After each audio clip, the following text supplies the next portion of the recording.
Entonces, ¿cuál es el trabajo que debemos de hacer ahora? Entonces, lo que yo voy a hacer es que voy a comenzar por el final, es decir, les voy a decir a dónde debemos de llegar para esta función de Green, que es la función de Green de un nivel de energía acoplado con una vibración.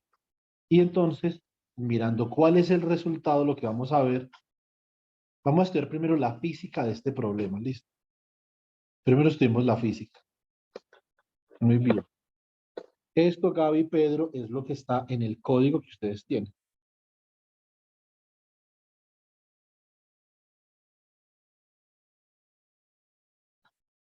Esperen un segundo que no sé esta vaina. Ahora sí.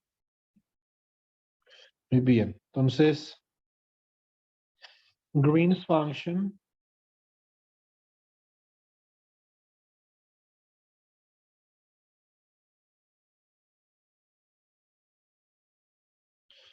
for a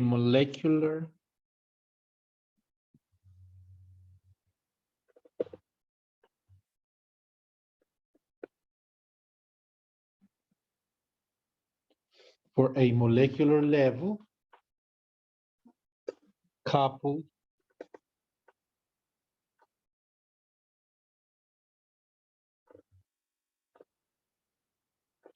to a single vibration. Entonces, ¿cómo queda la función de Green? La función de Green quedaría G de sigma sigma prima de omega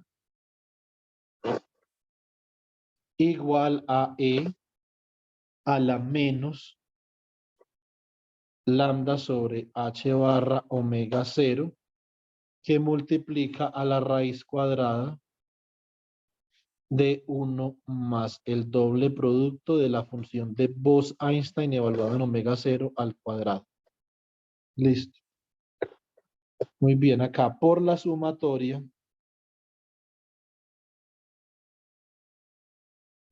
desde m igual a menos infinito hasta más infinito de e a la menos m omega sub 0 beta h barra medios por la función compleja de Bessel evaluada en un parámetro que voy a llamar zeta. Pero zeta, ojo que zeta depende de la temperatura. Esto es importante. Zeta es una función de beta que multiplica a la función de Green, solo la electrónica, esta es la función de Green electrónica, como función de omega, ¿cierto? Más m omega sub 0. Y acá, ¿dónde o where zeta de beta es igual a el doble producto de lambda sobre h barra omega sub 0 al cuadrado que multiplica a la función de distribución de Bose-Einstein evaluada en omega 0 por la función de distribución de Bose-Einstein más 1, todo a la 1 medio. Y obviamente nosotros sabemos que la función de distribución de Bose-Einstein depende de la temperatura y esto es 1 sobre E a la beta por H barra omega 0 menos 1. Listo, muy bien. ¿Cuál es la interpretación física de esa función de Green que yo tengo acá? Entonces, básicamente lo que yo estoy haciendo es que estoy sumando versiones desplazadas de la función de Green. ¿Cierto? Muy bien. Pero cada una de esas versiones, dependiendo del valor de m, está premultiplicada por este factor y por este armónico complejo de Bessel. ¿Cuál es la interpretación física de esto? Si yo tuviera un nivel electrónico E sub 0, por ejemplo, en ausencia de acoplamiento con una vibración, básicamente que tuviera una densidad de estados de este estilo, ¿cierto? ¿Qué sucede?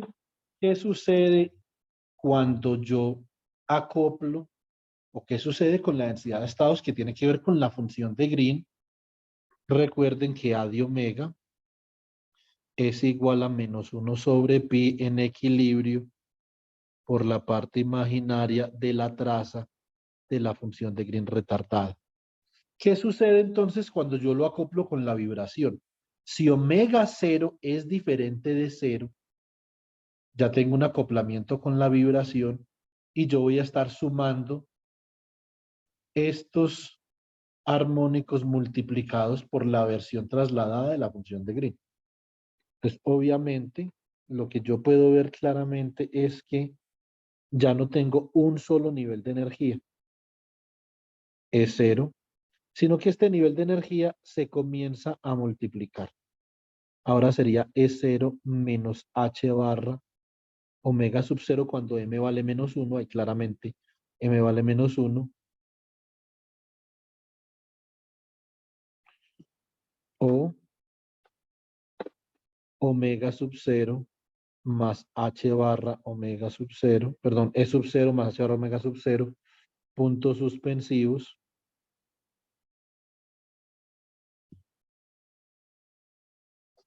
Venga, bajemos esto un poquito por acá.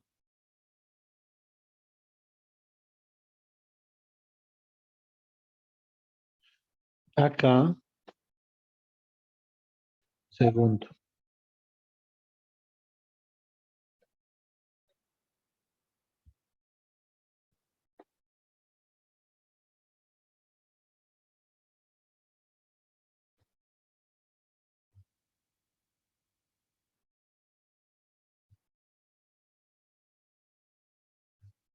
Acá, por ejemplo, me quedaría epsilon sub 0 menos 2H barra omega sub 0. Entonces ya, obviamente, este nivel de energía que yo tenía originalmente se ha replicado, ¿cierto? Por acá, entonces, hasta epsilon sub 0 más m h barra omega sub 0. Y por acá, epsilon sub 0 menos m h barra omega sub 0. Entonces, ahora, ¿cómo queda mi densidad de estados? Mi densidad de estados va a quedar como algo así. Acá va a haber más densidad de estados en epsilon sub 0 y se va a comenzar a formar, se van a comenzar a formar unos lóbulos laterales en cada nivel. Pero en la medida que nosotros nos desplacemos en posición vertical hacia arriba o hacia abajo,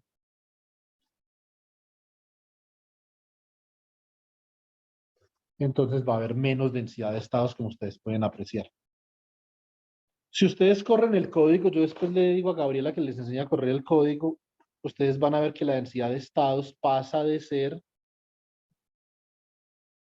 una lorentziana de esta forma. Ahora la densidad de estados sería como algo así.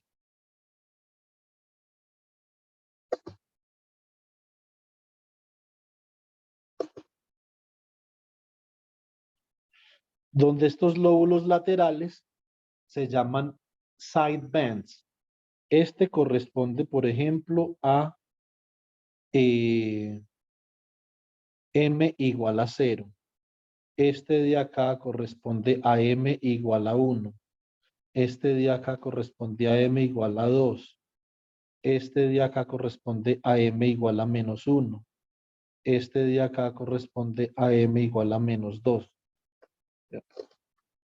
Entonces, el resultado de yo desacoplar, la vibración y el modo electrónico es la multiplicación de ese nivel de energía. Y esto tiene unas implicaciones físicas supremamente interesantes de estudiar en este tipo de sistemas físicos.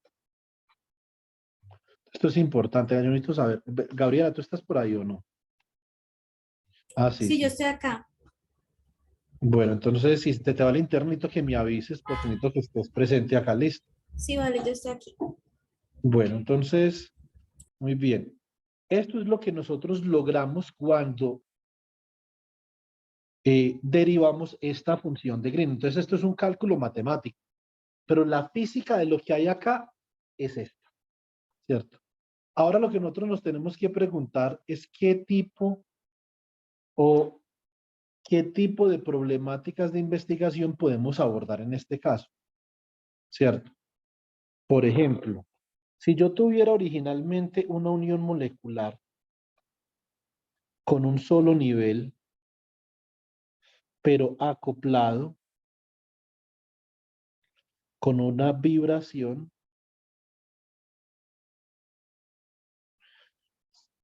de energía H barra omega sub cero.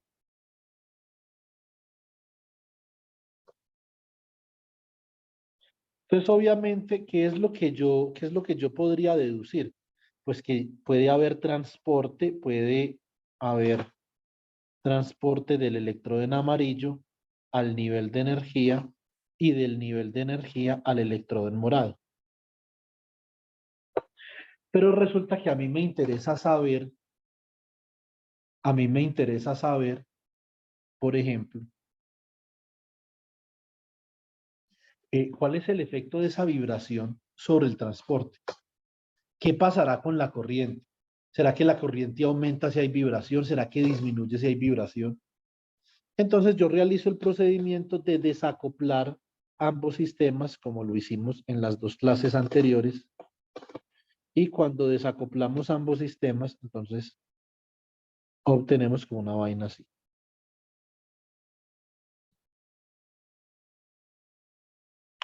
Ya no hay, ya no hay vibración por ningún lado,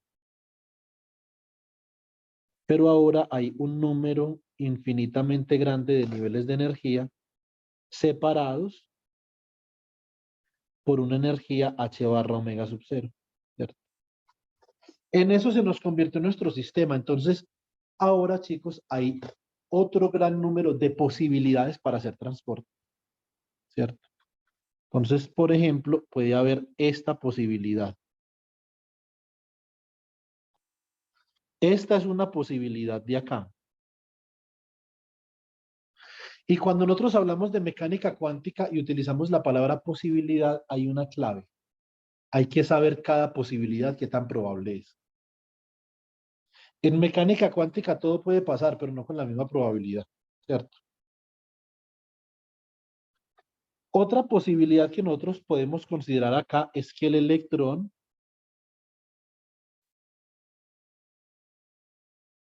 transite a través de este nivel, por ejemplo.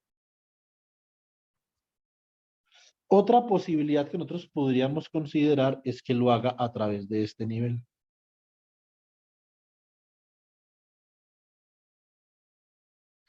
Entonces ya acá comenzamos a aumentar los canales de transporte. Gabriela, por favor escribe eso. Entonces los canales de transporte se multiplican. Listo. Se multiplican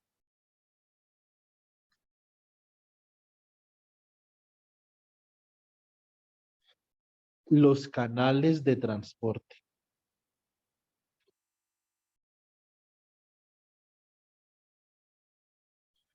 ¿Eso qué significa? Que si aumenta la corriente, ya hay muchas formas diferentes, ojo, hay muchas formas diferentes en las que puede haber corriente. No solamente a través de un nivel, hay varios niveles. Si yo, por ejemplo, quisiera ver esto en términos de la vibración, ¿qué es lo que yo podría hacer, chicos? Yo podría hacer lo siguiente, ponme atención, Gabriela, esto es importante. Aquí lo que yo hice fue matemáticamente quitar la vibración y entonces puse un poco de niveles. Eso fue lo que hice matemáticamente. Más sin embargo, si yo quisiera explicar la física de ese fenómeno, yo puedo hacerlo de la siguiente forma. El electrón puede pasar de un metal al otro metal a partir de absorber una energía H barra omega cero, ¿cierto? Y si la absorbe, entonces el electrón queda acá. Puede emitir una energía H barra omega cero, o sea que queda acá. O puede absorber dos vibraciones, o sea que queda acá. O puede absorber M vibraciones, o sea que queda acá. Los procesos de absorción y de emisión posibles para el electrón,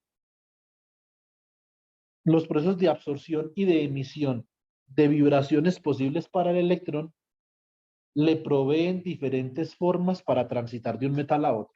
¿Eso está claro, Gabriela? Sí, Juan, está claro. Entonces, por eso es que la corriente se aumenta con las vibraciones. Pero ¿qué más pasa con las vibraciones? Los canales, si yo originalmente tuviera más de un nivel electrónico, la capacidad para exhibir interferencia se comienza a destruir.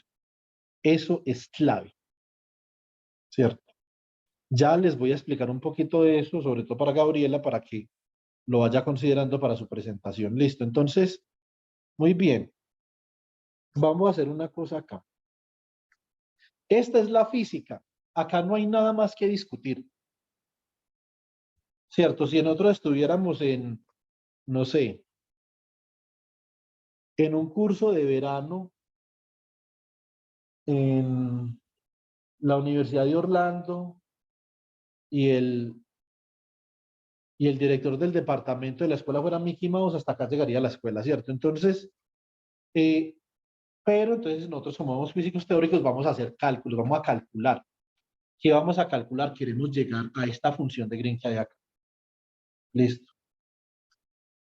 Muy bien. Ahora, voy a hablar otro poquito de física antes que procedamos con el cálculo. Ahora la persona que más me tiene que parar bola acá es Ángel. Listo. Bueno, muy bien. Ángel, en una ocasión anterior, nosotros habíamos dicho lo siguiente, que si tenemos un solo nivel de energía, con un solo nivel de energía, podemos tener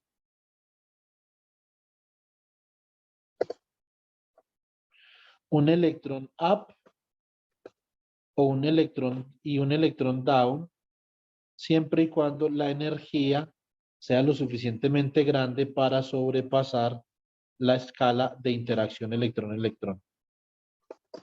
¿Cierto? Existen dos posibles, cuando yo hallaba la función de Green acá, Ángel, veíamos que existían dos posibilidades para que este nivel estuviera ocupado. Podía estar ocupado con un electrón o con dos, ¿cierto? Y si yo graficaba la densidad de estados,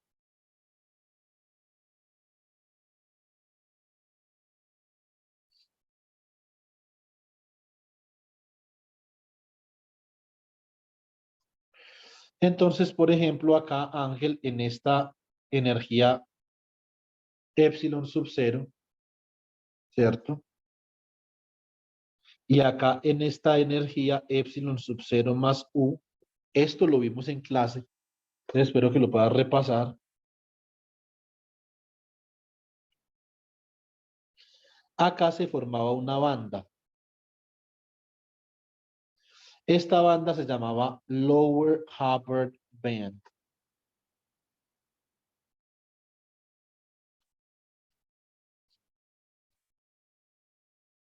Y esta banda de acá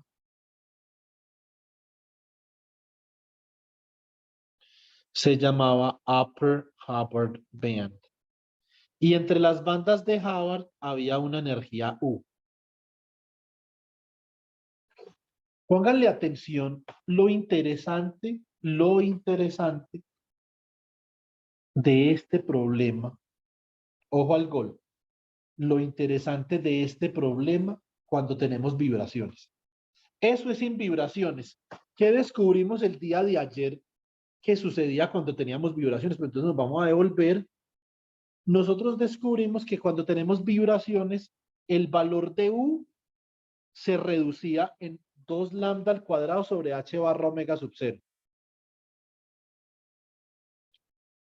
Vea, Ángel, ahí está su trabajo de grado. Clarito. Si nosotros aumentamos el valor de la vibración, entonces una persona les puede decir, oiga, pero usted no plantea dentro del desarrollo teórico que usted está haciendo que ese método solamente es válido para lambda pequeño. Eso es cierto, es válido para lambda pequeño, más sin embargo, este desacoplamiento es válido para cualquier lambda. Este que yo estoy haciendo acá, sí, lo que no es válido para cualquier lambda es este de acá, ¿cierto? Pero este que yo hice con la fórmula de Campbell, de Baker, Campbell y Hausdorff, sí es válido de manera general, ¿cierto? ¿Qué es lo que me dice esto, Ángel? Si yo aumento lambda, es decir, si yo aumento la intensidad con la que el electrón se acopla a la vibración, ese U, que es un U positivo, o sea, repulsivo, va a tender a reducirse. Cuando nosotros veamos las simulaciones que va a hacer don Pedro Luis, nosotros vamos a ver que en la medida que aumentamos lambda,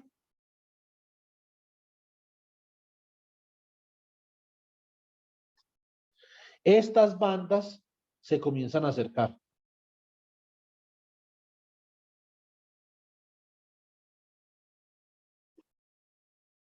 Y el valor efectivo de U entre las bandas se comienza a reducir. Hasta que pasamos, entonces, using vibrations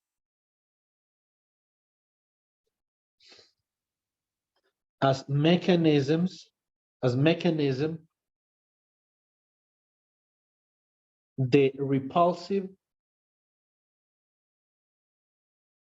interaction turns into an attractive interaction.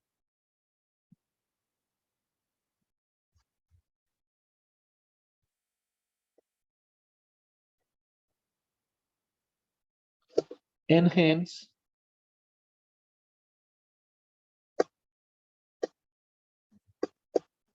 superconductivity emerges. Muy bien, Pedro. Ve, Ángel, esta es la pregunta fundamental que usted debe resolver o analizar ese proceso.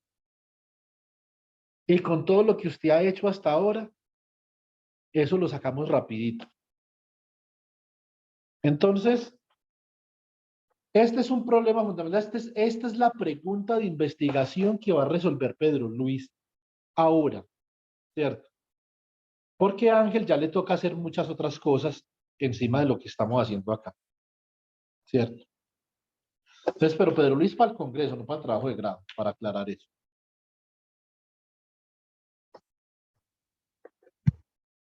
Muy bien.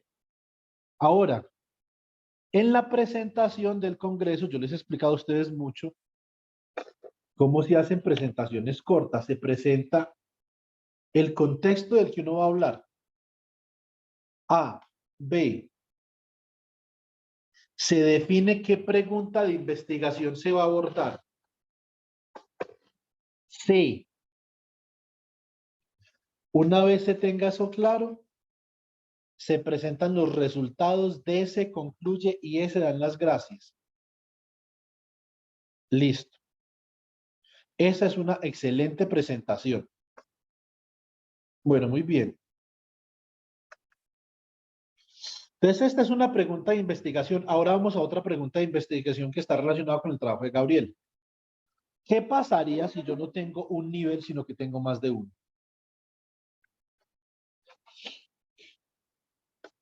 Les voy a colocar un ejemplo con 3 niveles.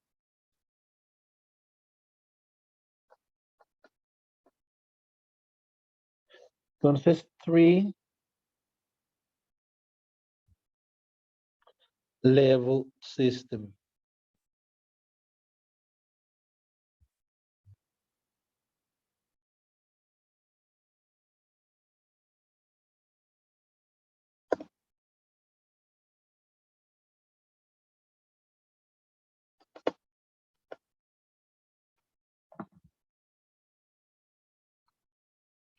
Muy bien. Si yo tuviera, señorita Gabriela, un sistema de 3 niveles, entonces yo puedo hacer algo que de pronto tú, bueno, tú este sistema, Gaby, seguro que lo viste en óptica cuántica porque esto es muy conocido. Se llama el sistema Lambda. Se llama Lambda System.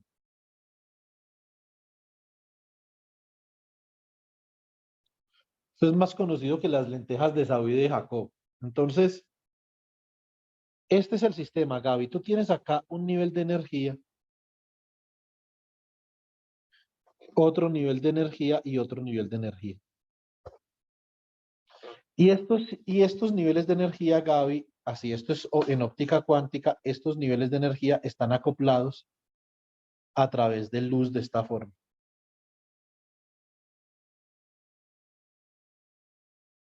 ¿Cierto? Hay veces que nosotros tenemos, por ejemplo, este tipo de acoplamiento también. A mí, en mi tesis de doctorado, se me ocurrió la idea de estudiar este sistema físico, pero como un interferómetro. Entonces ya te voy a explicar eso cómo funciona. Supongamos que yo tengo un electrón que viene de este electrodo. Este electrón una vez llega a este nivel de energía, entonces puede tomar la decisión de hibridizarse con este nivel de energía o puede tomar la decisión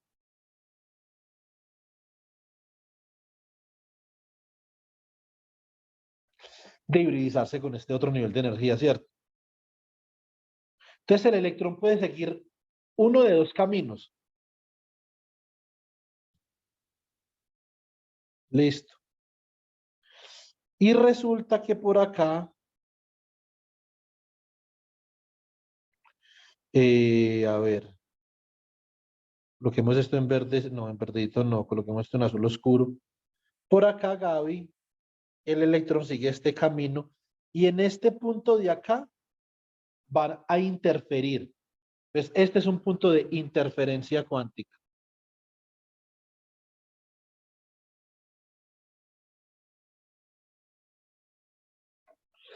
Debido a la interferencia cuántica que se origina por los diferentes caminos, Gaby, si yo calculo, yo primero que todo, Gabriela, puedo decir que la función de Green retardada de omega de esta molécula que yo tengo acá es esta. Esta sería, por ejemplo, EA, EB y EC, ¿cierto? Esto sería acá H barra omega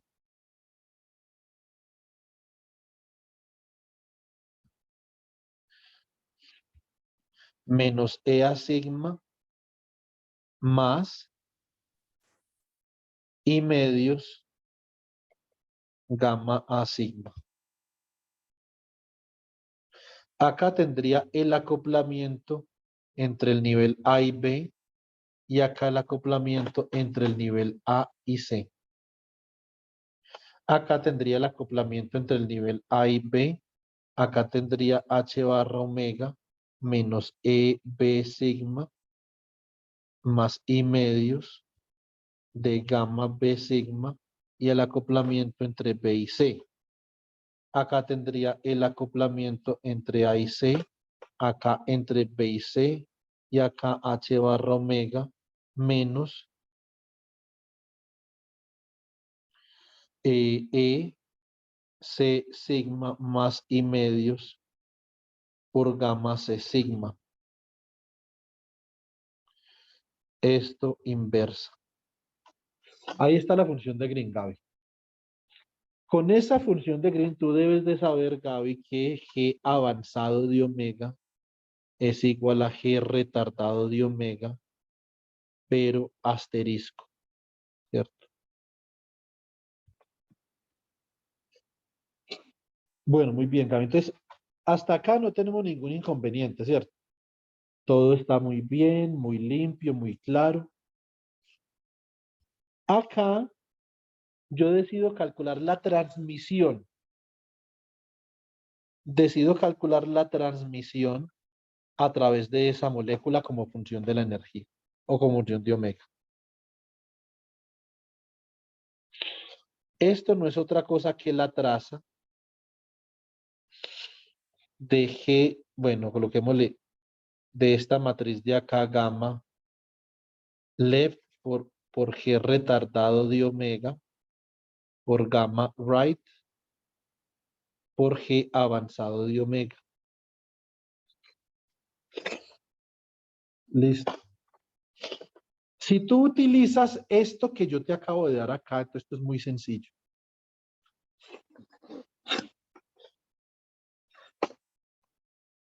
Tú vas a llegar a la siguiente conclusión, Gabriel. Ponme cuidado.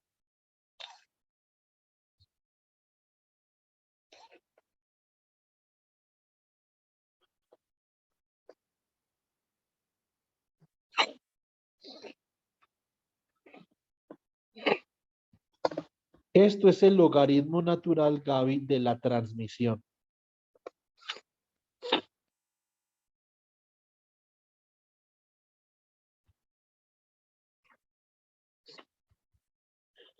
Esto es omega. Ese sistema que acabamos de esquematizar, Gabriela, va a tener un pico de transmisión, que lo llamamos resonancia, y va a tener acá una antirresonancia. Esto se llama, Gaby, esto se llama resonancia de Fano, por si lo quieres escribir por ahí. Se llama Fano resonance.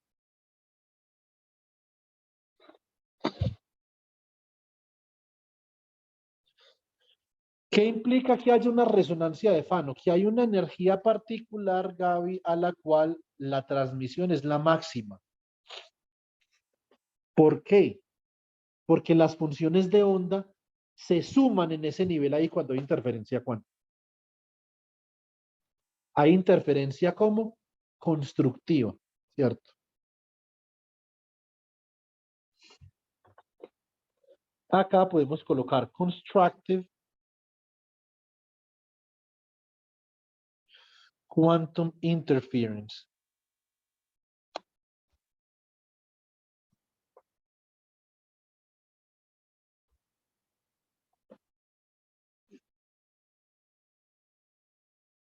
¿Listo? Y acá, Gaby, en esta energía particular que nosotros tenemos acá, hay destructive quantum interference.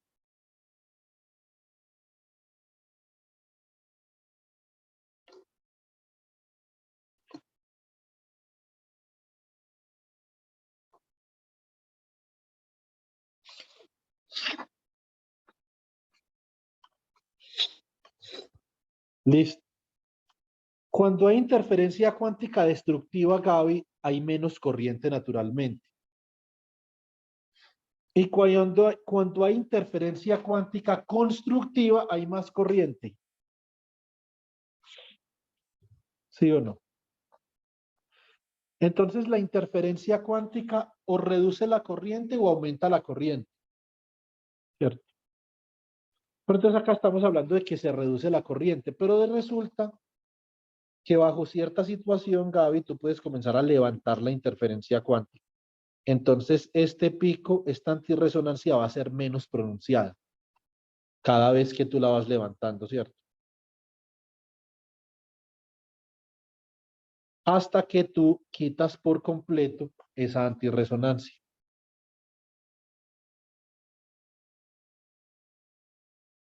¿Te das cuenta? Y se vuelve un sistema como decoherente, porque ya no tiene la habilidad para exhibir interferencia cuántica. Entonces, esto también, Gaby, es algo que queremos discutir en esa presentación, ¿cierto? Y ya más o menos se va como aclarando la cosa, ¿cierto?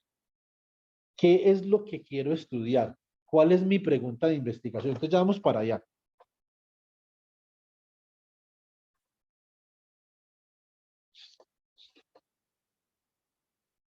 Entonces, esta situación que surge acá, Gaby, en la medida que tú levantas la interferencia, cuando se llama quantum decoherence.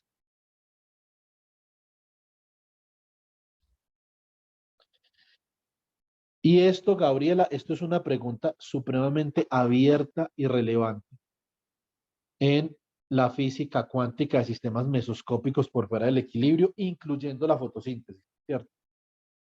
Porque si la fotosíntesis resulta que no obtiene su eficiencia de la explotación del recurso cuántico, la coherencia, entonces, ¿de dónde la obtiene y cuándo pierde la coherencia la fotosíntesis? ¿Dónde se está perdiendo y por qué se está perdiendo? Es muy importante la pregunta. La siguiente pregunta es muy importante. ¿Cuál es el mecanismo mediante el cual se pierde coherencia cuántica en un sistema físico? ¿Cierto? Entonces, esa es una pregunta más que importante, ¿cierto? Porque está claro que este sistema físico tiene coherencia cuántica porque hay dos caminos. Es un interferómetro, ¿cierto? Yo creo que eso no resiste análisis, pues, ¿cierto? Entonces, ¿y por qué en determinadas condiciones no hay coherencia cuántica? ¿Qué es lo que pasa? Obviamente, para tu trabajo de grado, Gaby, pues nosotros podemos leer más papers, pero pues para el congreso nos salimos con lo que estemos haciendo acá, listo. Y con, Listo.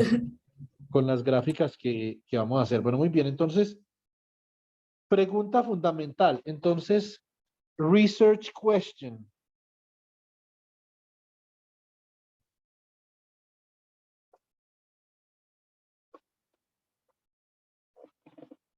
Research question. What is the origin and nature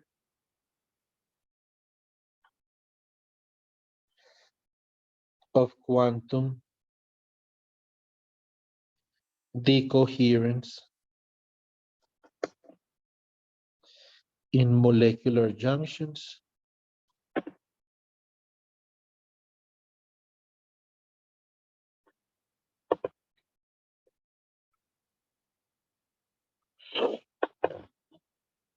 Esa pregunta, Gabriela, mantiene despiertos a casi todos los ópticos cuánticos que yo conozco, ¿cierto? Entonces, y la vamos a complementar con otra pregunta. How robust is the process of quantum coherence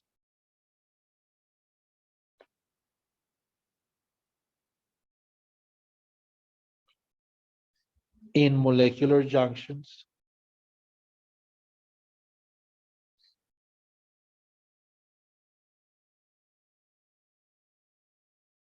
How robust is the process of quantum coherence in molecular junctions to molecular vibrations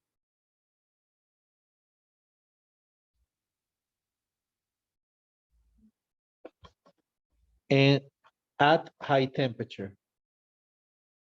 At high temperature.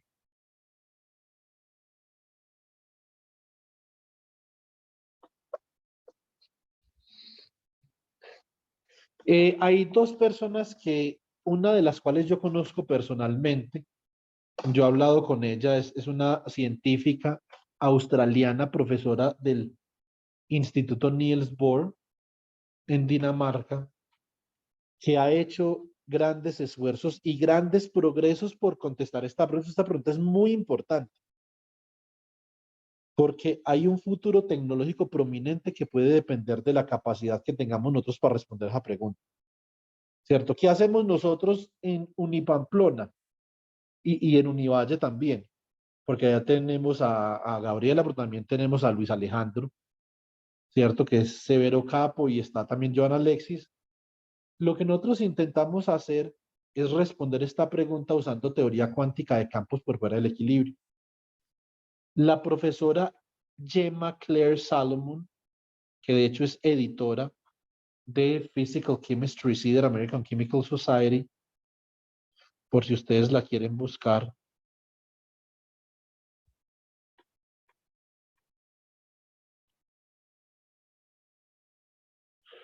Es una de las personas que más ha trabajado en este tema. Y obviamente, ¿cómo no mencionar? Este sí yo no lo conozco personalmente, sé quién es, pero nunca he hablado con él. El profesor también de danés, este sí es danés, y trabaja en Dinamarca como Yema, Troels Markussen.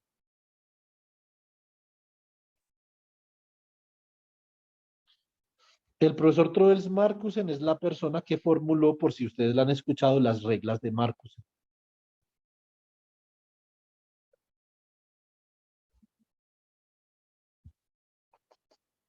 Ahora, vamos al grano. ¿Qué pasa si nosotros tenemos este sistema físico que planteamos para Gabriela? ¿Qué pasa ahí si tenemos el sistema físico y tenemos vibraciones? Ponemos a vibrar esto, ¿qué sucede? Pregunta importante.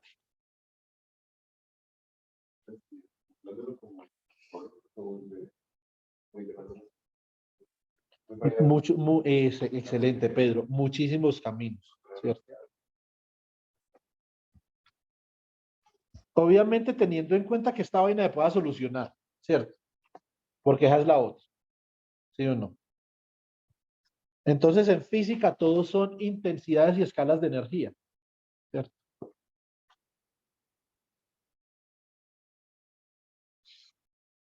Muy bien. Si yo tengo una vibración de energía H barra omega sub cero y acoplo la vibración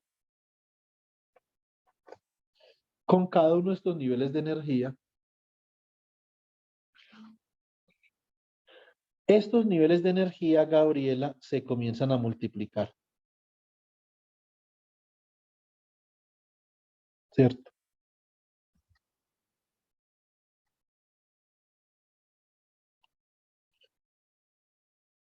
Y diferentes caminos, Gaby, ahora diferentes caminos se comienzan a traslapar.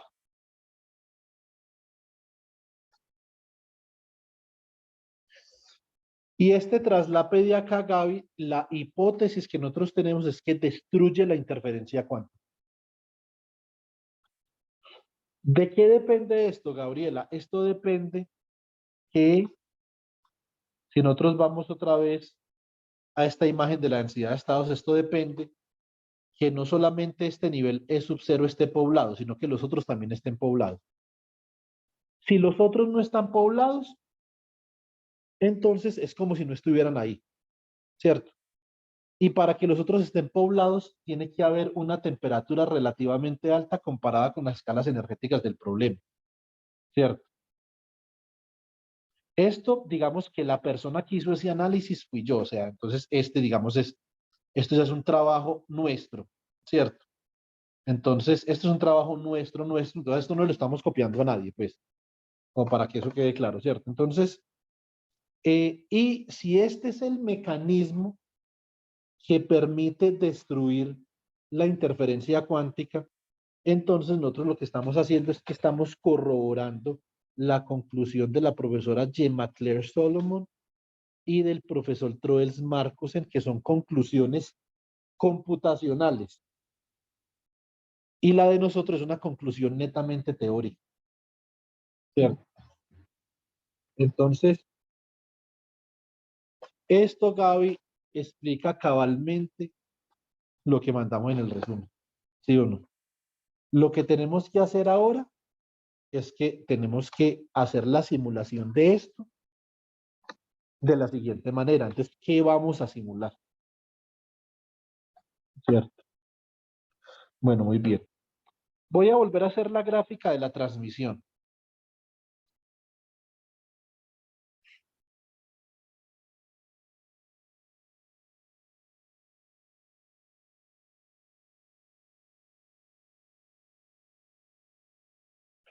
Listo.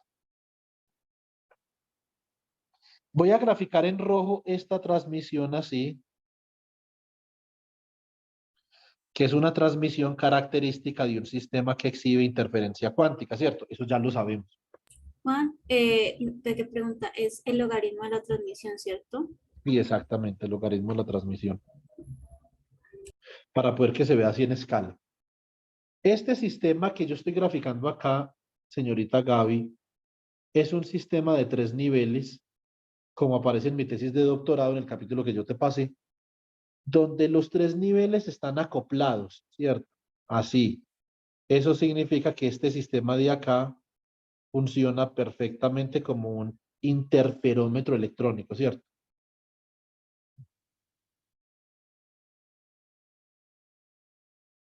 Listo.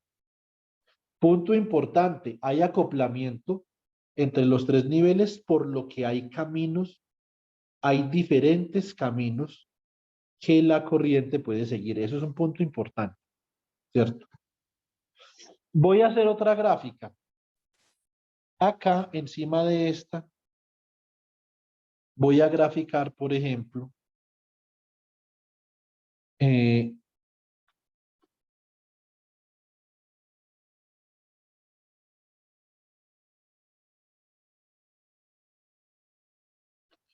esta transmisión de acá. Esta transmisión, Gaby, corresponde también a un sistema de 3 niveles, pero resulta que en este caso, Gaby, solamente están acoplados estos dos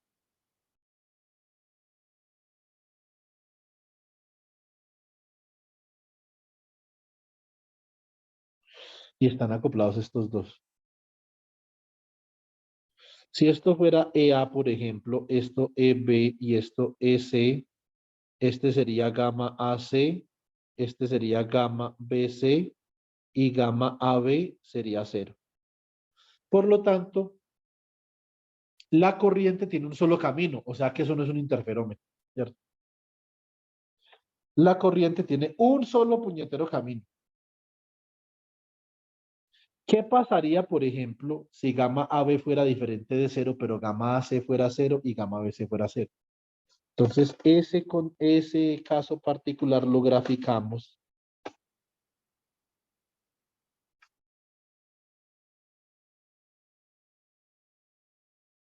como algo así.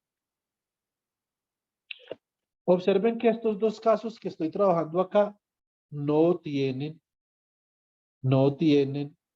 interferencia cuántica, no existe interferencia cuántica. Entonces acá tendría,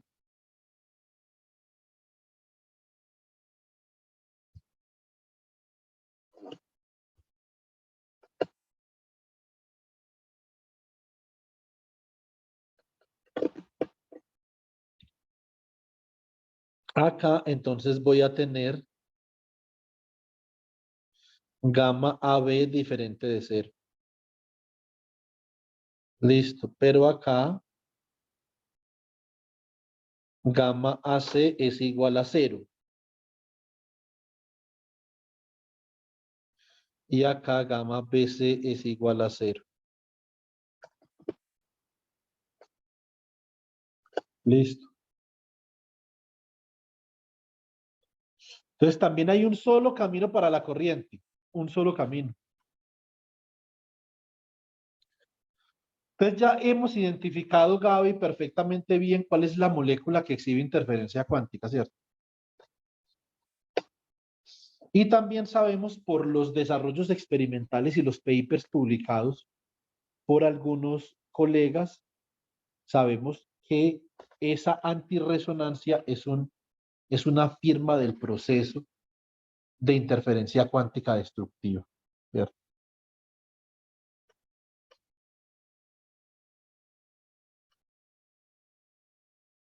Juan, una pregunta, pero en este análisis que estás haciendo aquí, aún no se incluye la vibración, ¿cierto? Acá en esta gráfica, por ejemplo.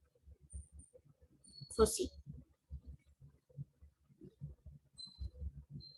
¿Me repites, por favor? Te Estaba preguntaba, contestando un meme. te Dime. preguntaba lo de la vibración, que ahí, o sea, la vibración es la que está controlando el acoplamiento entre los niveles. O sea, la vibración, entonces acaba la vibración, Gaby. Entonces lo que nosotros queremos hacer es, si nosotros tenemos una temperatura T, temperature T,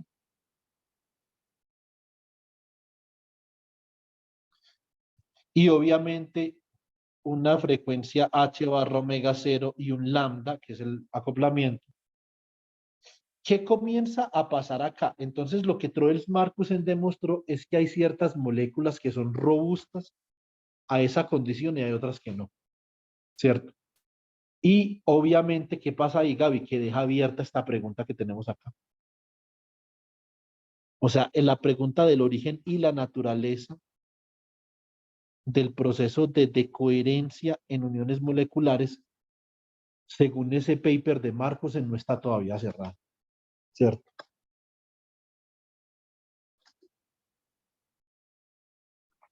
Entonces, lo que tenemos que hacer, Gaby, es hacer una simulación y jugar con estos parámetros para mirar a ver y después cambiar la estructura también para mirar a ver y revisar entonces qué es lo que sucede, ¿cierto? Poder investigar cuál es el origen de esa pérdida de coherencia. Porque, por ejemplo, en el proceso de fotosíntesis, Gaby, imagínate que tú pierdes coherencia. Uy, uy, uy, ¿qué pasó ahí? Tú pierdes coherencia y aumentas la eficiencia. Entonces, esa sería una vaina para nosotros terrible, porque nuestra hipótesis, o bueno, no tan terrible porque estaríamos descubriendo la verdad, pero pues obviamente eso va en contravía de nuestra hipótesis. Nuestra hipótesis no nos dice eso, ¿cierto? ¿Qué nos está diciendo nuestra hipótesis?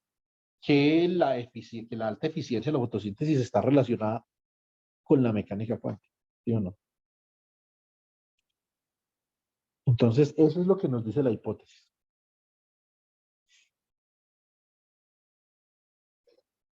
Muy bien. Entonces, tenemos que hacer esa verificación. Si nosotros comenzamos a aumentar la temperatura, Gaby, algo que podría pasar según un paper de unos profesores turcos, yo sí no los he visto en mi vida.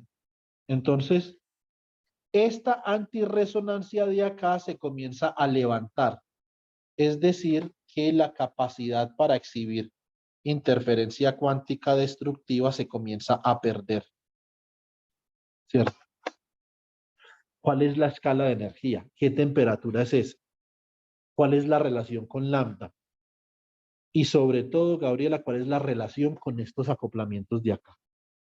Con gamma AC, con gamma BC y con gamma AB. Esa es una pregunta muy importante. O sea que ese esquema tiene que contener gamma AB, gamma AC y gamma BC como parámetros para comparar con lambda y con T. ¿Cómo comparamos, por ejemplo, a T? Recuerden que la energía térmica es K sub B por la temperatura. ¿Cierto? Muy bien. Entonces, esto es, digamos, lo que nosotros tenemos acá en este momento es a las conclusiones que queremos llegar, pero para eso necesitamos esta función de Green de acá. Y nosotros ya sabemos que esa función de Green es la función de Green electrónica por esta corrección vibracional que llamamos A de T, T'. ¿Cierto? Juan, una pregunta, pero esa Dime. función de Green es solo para un nivel de energía, ¿cierto? Sí, pero eso se puede aplicar para varios niveles de energía. ¿De qué manera? Tú puedes ver eso en el capítulo 7 de mi tesis de doctorado. También ahí está la demostración para varios niveles de energía. Entonces, que nosotros esa demostración la hicimos hasta cierto punto cuando estábamos trabajando la interacción electrón-electrón en varios niveles de energía. ¿Cuál es la condición, Gaby? La condición es muy sencilla, que cada nivel de energía esté acoplado a una sola vibración A y que cada nivel de energía se acople con la misma intensidad. Si nosotros cumplimos con esa restricción, podemos utilizar esta función de Green. Si no, no es que no lo podamos calcular, sino que tiene que ser un proceso computacional o de renormalización. Entiendo, entiendo. Y eso no lo vamos a hacer, pues, ¿cierto?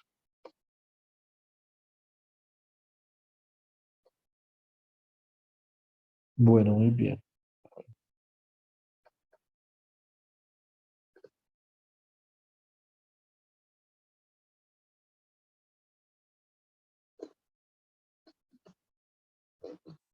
Esperarme un segundo, chicos. No me demoro.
Listo, muy bien. Entonces, en este momento, digamos que estamos ante un problema teórico que es evaluar la función A de t, t', que es una función de corrección vibracional.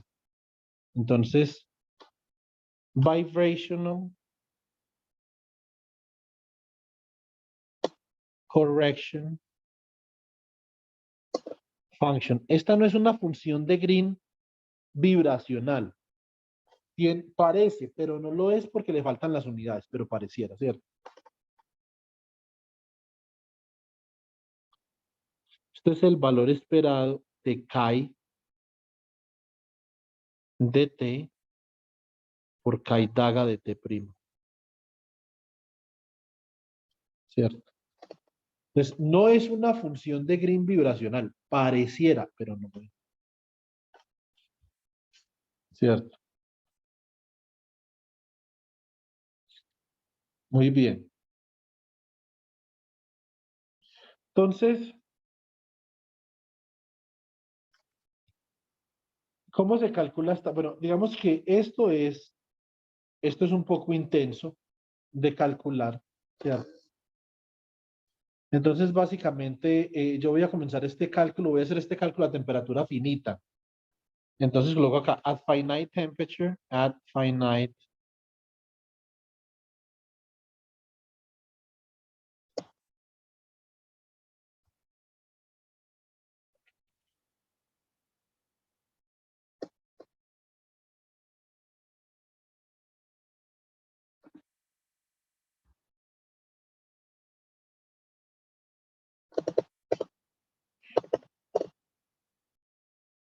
Entonces, este valor esperado, chi de t,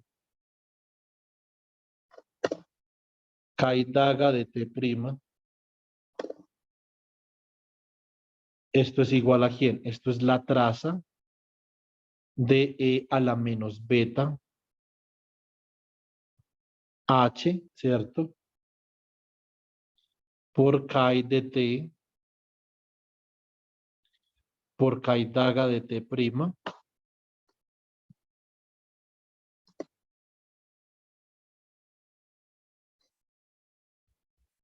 sobre la traza de e a la menos beta h, ¿cierto?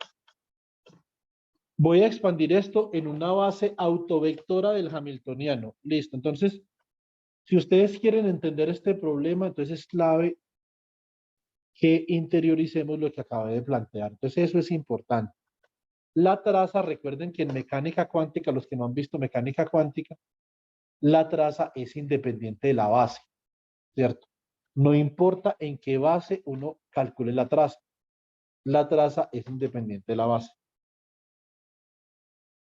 Muy bien, entonces, ¿cómo queda esto? Esto quedaría como la sumatoria desde m igual a 0 hasta más infinito del bracket entre m y m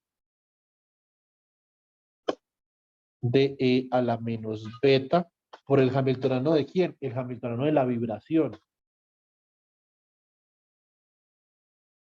que es h barra omega sub 0 a daga por a, que multiplica a chi de t por chi daga de t prima, ¿cierto? Esta vaina de acá dividida, la sumatoria desde m igual a 0 hasta más infinito del bracket entre m y m de e a la menos beta h barra omega 0 a daga a. Y ustedes podrán reconocer, los que saben de estas vainas, pueden reconocer que este último término de acá, el término del denominador, no es otra cosa que la función de partición, ¿cierto?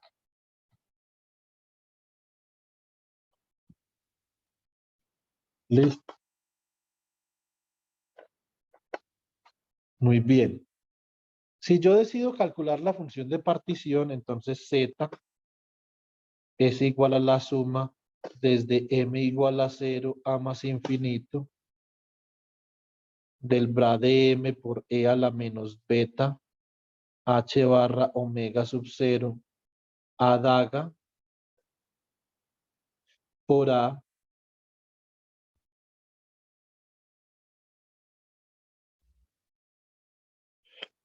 que es de m, pero este a daga por a es el operador ¿qué? De la vibración. Muy bien, Pedro, es el operador número, o sea que esto queda como la suma desde m igual a 0 hasta más infinito, ¿cierto? De el bracket entre m y m de e a la menos beta h barra omega sub 0 por el operador número n mayúscula por el que es de m. Y el operador número actuando por el que es de m simplemente es el autovalor m, ¿cierto?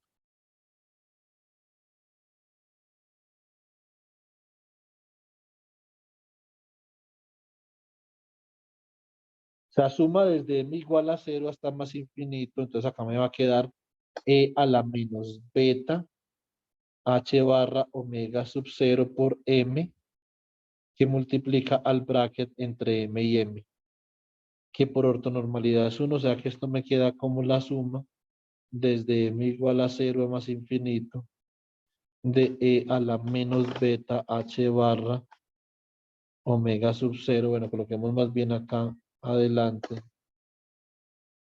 menos beta m h barra omega sub 0, ¿cierto? Pero nosotros queremos calcular eso de alguna forma, esto es fácil, expandimos esa suma, ¿cierto? Esto queda como cuando m es igual a 0, esto es 1, más e a la menos beta h barra omega 0, más e a la menos 2 beta h barra omega 0 más e a la menos m, perdón, n beta h barra omega 0 puntos suspensivos. Eso es una serie geométrica muy conocida en todos mis cursos. Entonces eso debe estar en YouTube calculado en algún lado. ¿Esto cómo queda? Esto queda como 1 sobre 1 menos el factor multiplicativo que sería e a la menos beta h barra omega 0. Y acá multiplicamos arriba y abajo por e, ¿cierto? Vamos a multiplicar acá por e a la beta h barra omega 0 y dividimos por e a la beta h barra omega 0 y acá quedamos con e a la beta h barra omega 0 y acá entonces me queda como e a la beta h barra omega 0 menos 1. Ustedes pueden ver claramente que ya está la función de distribución de Bose-Einstein y esto no es otra cosa que e a la beta h barra omega 0 por la función de distribución de Bose-Einstein evaluada en h barra omega 0. Entonces acá ya nos salió la función de distribución de Bose-Einstein por primera vez. ¿Cierto? Entonces, punto importante. ¿Sí o no? punto importante que digamos, quisiéramos considerar. Bueno, muy bien. Si nosotros reemplazamos, venimos acá, ¿cierto? Y un segundo yo reviso una cosa. Sí. Y reemplazamos ese valor esperado. Entonces nos queda obtaining.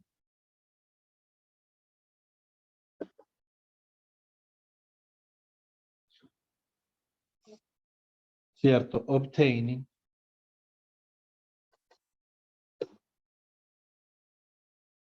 A de t, t' igual a quién? Al valor esperado de chi de t por chi daga de t'. Y esto es igual a quién. Esto me queda como, a ver, esto sería 1.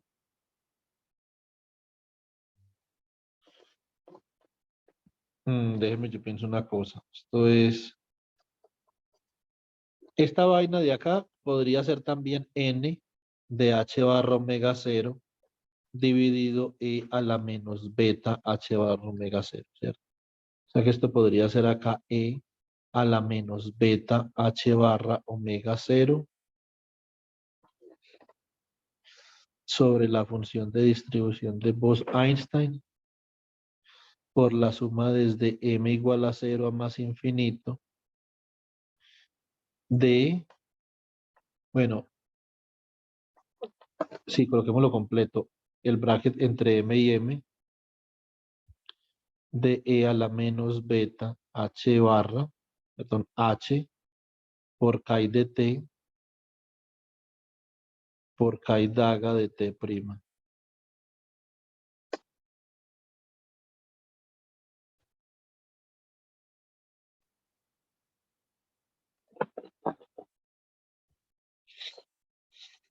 Listo, muy bien. Entonces, ahora, ¿qué es lo que tenemos que hacer? Para poder evaluar este chisme, necesitamos saber quién es chi de t y chi daga de t', ¿cierto? Obligatoriamente. Bueno, muy bien, entonces, a ver. Eh, mm, ¿Quién es chi? Entonces, chi es igual a e, ¿cierto? A la menos lambda sobre h barra omega sub 0 que multiplica a daga menos a. Y esto se conoce como Momentum Translation Operator.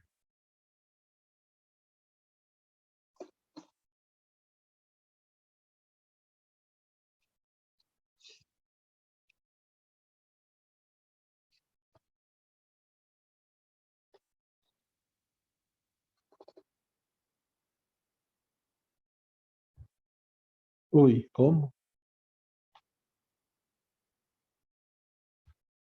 Muy bien. Ya tenemos esto. Entonces, now, let's evaluate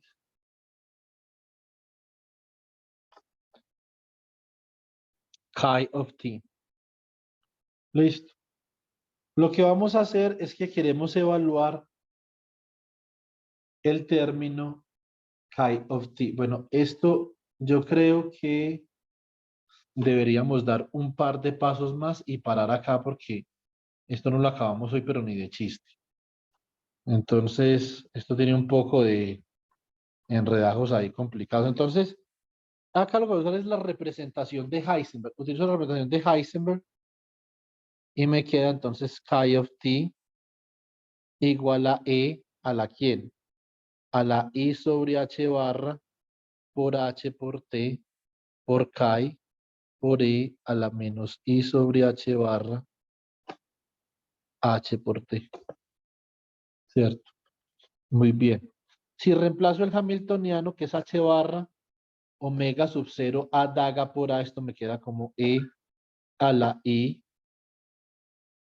omega sub 0 a daga por a por t por chi por e a la menos i omega sub 0 daga por A. Listo. Y si reemplazamos, voy a reemplazar el valor de Chi. Listo.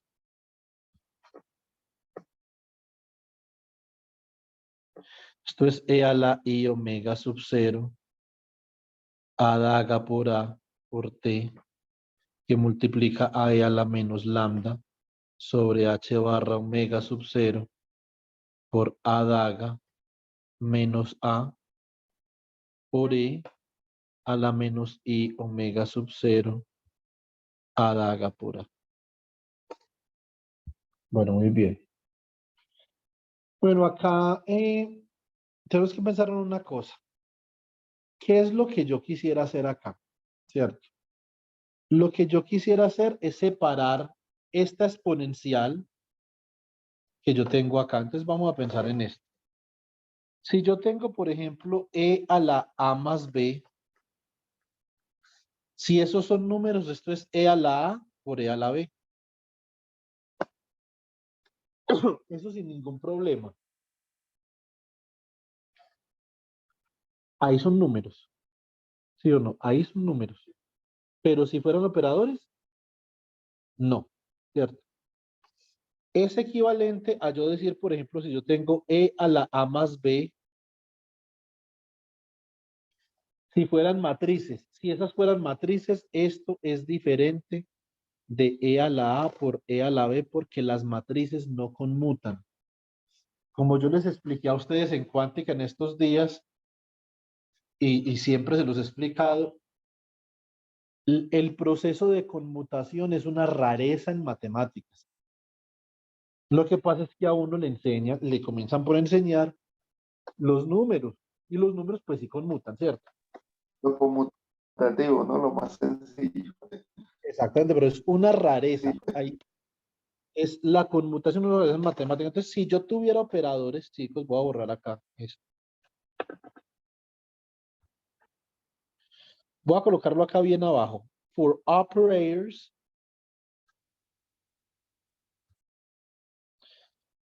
¿cómo queda E a la A más B para operadores? Esto queda E a la A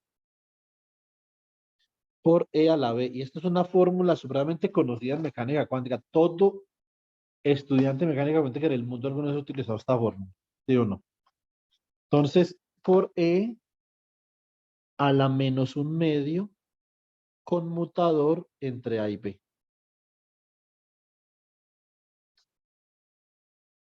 O sea que solamente cuando A y B conmutan, se puede separar esa exponencial de esa forma. Si A y B no conmutan, pues no se puede.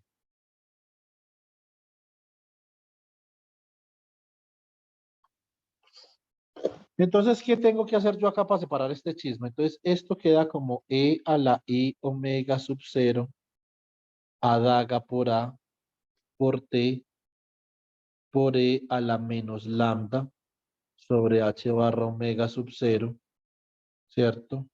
Que multiplica A daga por E a la lambda sobre H barra omega sub 0 que multiplica A por E a la menos un medio conmutador entre estos dos, ¿cierto? Entonces simplemente sacamos de ahí a quién. Sacamos esta vaina al cuadrado y me queda esto lambda. A ver, ese menos, segundo, quedaría E a la menos el conmutador lambda sobre H barra omega sub 0 a daga con menos, ¿cierto? O sea que sería más por menos menos, por menos da más, ¿cierto? Porque tenemos este menos acá, ¿sí o no?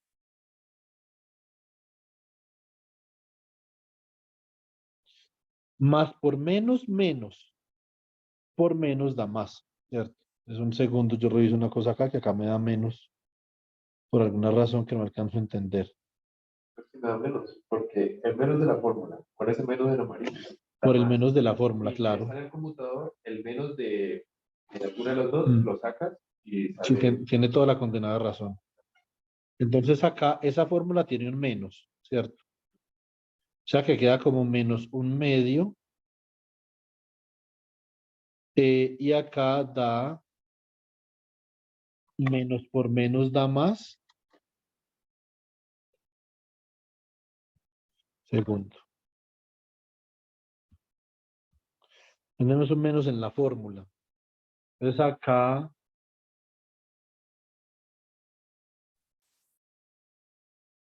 por este menos, entonces acá me queda h lambda sobre h barra omega sub 0 por menos lambda sobre h barra omega sub 0 por el menos de la exponencial da más por el menos de la fórmula da menos. Muy bien. Entonces esto me queda menos un medio lambda sobre h barra omega sub 0 al cuadrado por el conmutador entre a daga y a, que multiplica a e a la menos i omega sub 0 a daga por a. Listo. Muy bien. Entonces, así, therefore, chi of t gives.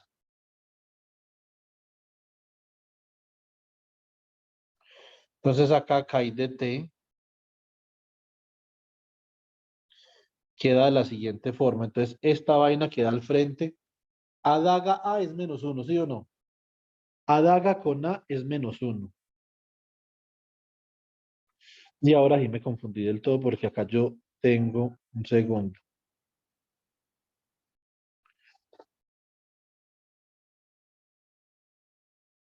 Necesito, Pedro, y... ¿Cómo? Da menos 1. A daga a da menos 1. Venga, yo hago ese conmutador acá. Es que por perezoso enreda uno la vida y pendejamente. ¿Esto cómo queda? Esto queda acá como menos lambda sobre h barra omega sub 0 a daga, ¿cierto? Con lambda sobre h barra omega sub 0 a.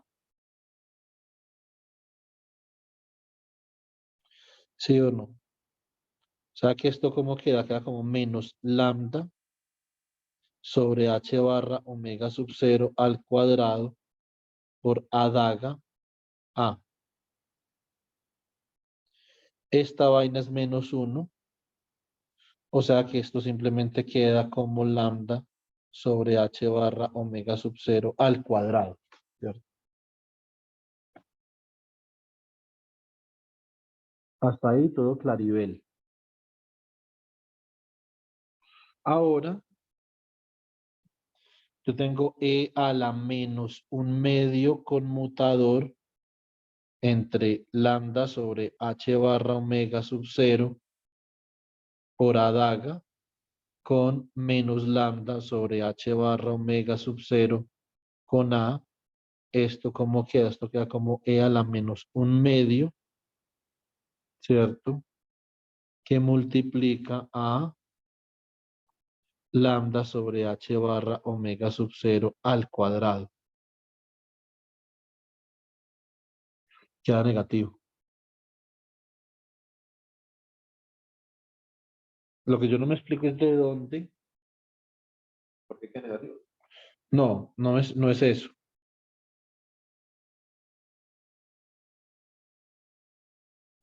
Ese menos de acá, ese menos de acá, Pedro, se tuvo que haber ido con el menos de adentro. Ese fue el problema, que yo no saqué el menos de adentro del conmutador. Entonces da negativo. Muy bien, entonces da negativo. Y pero este de acá es positivo. Ahí queda positivo. Porque se cancela con el menos de adentro del conmutador. Ahora, cuando yo evalúo el conmutador, me da menos 1 y ahí vuelve a dar negativo. ¿Cierto? Entonces, ahora sí habló.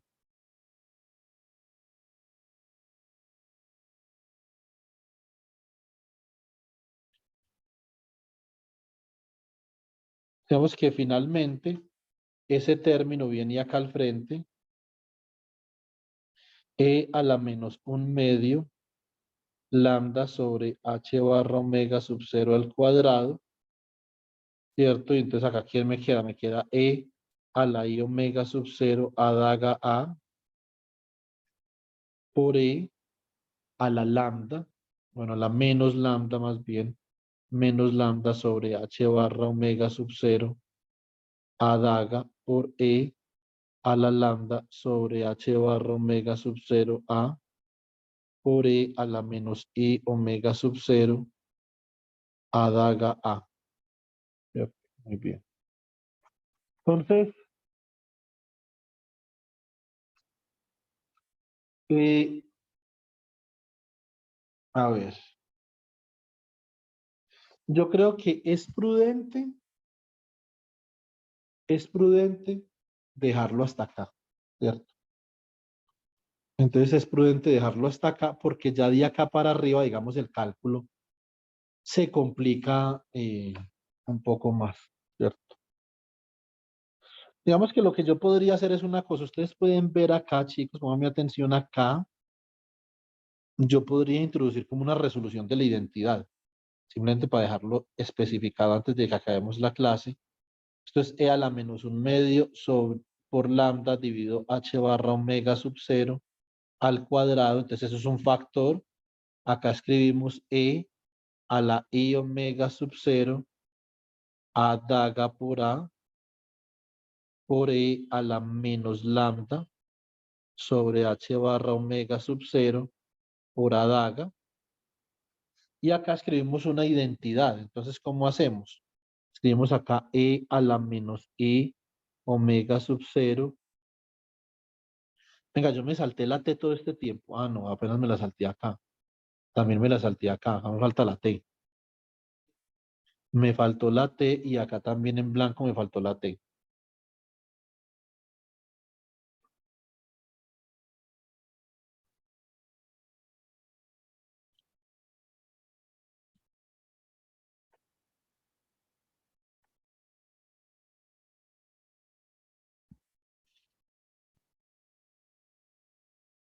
Entonces, acá me queda A daga A por T. Y acá me queda E a la I omega sub 0 A daga A por T. Eso significa que yo multiplicando por E a la menos y después multiplicando por E a la más no estoy haciendo ningún daño, ¿cierto? Esto simplemente es un 1 acá. Y ahora multiplico por el resto. Entonces acá me queda por E a la lambda sobre h barra omega sub 0 que multiplica a por E a la menos I omega sub 0 a daga por A por T. Listo, muy bien. Entonces, ¿qué me va a quedar ahí? Bueno, veamos.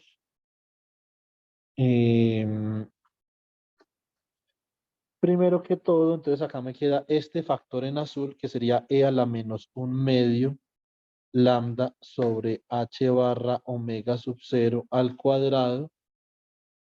Después me queda un factorcito acá en rojo que sería E a la I omega sub 0 a daga por A por T por E a la menos lambda sobre h barra omega sub 0 por A daga por E a la menos I omega sub 0 a daga por A. Listo. Por E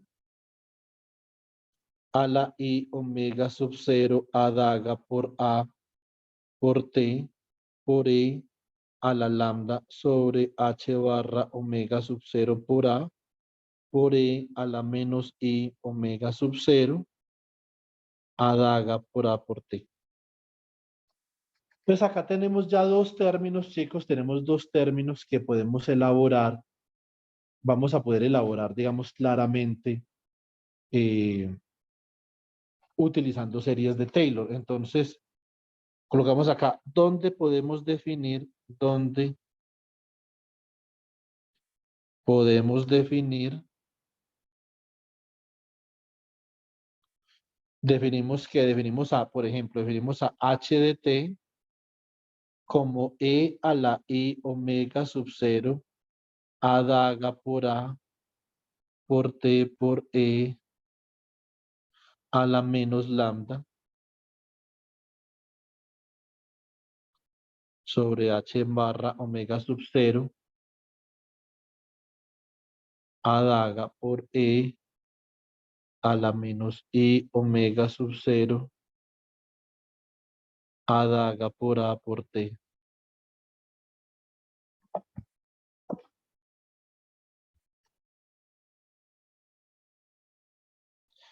K de t sería entonces algo parecido e a la i omega sub 0 a daga por a por t por e a la lambda sobre h barra omega sub 0 por a por e a la menos i omega sub 0 a daga por a por t. Lo resto un poquitico.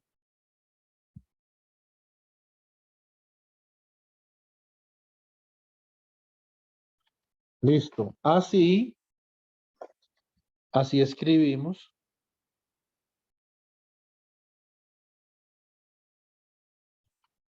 K de t igual a e a la menos 1/2 lambda sobre h barra omega sub 0 al cuadrado que multiplica a h de t, ¿cierto? Que h de t obviamente es un condenado operador, ¿cierto? Por k de t, que es otro condenado operador. Entonces, ¿qué es lo que resta hacer acá?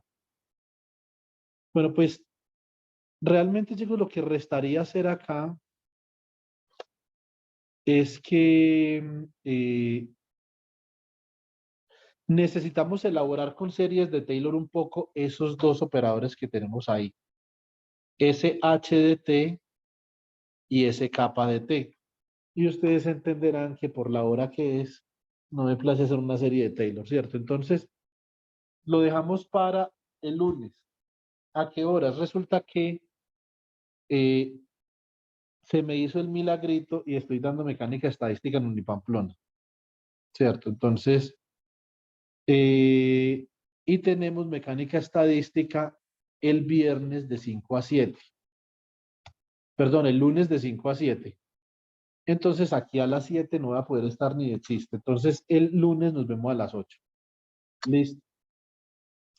Y continuamos con este cálculo. Tenemos que acabar este cálculo prontamente. ¿Ok? Bueno, muy bien, chicos. Mañana, entonces yo trabajo con Pedro Luis en la tardecita. Y en la tarde, Gaby, si tienes un tiempito, por ahí tipo 3, me avisas para que miremos el código. ¿Listo? Por supuesto, Juan, ahí va a estar. Bueno, listo, chicos. Entonces, que pasen una feliz noche todos. Y nos vemos entonces el lunes de vuelta. Y en el semillero, entonces mañana nos vemos temprano. Sí, Bueno, chicos. Hasta luego. hasta Hasta luego. luego.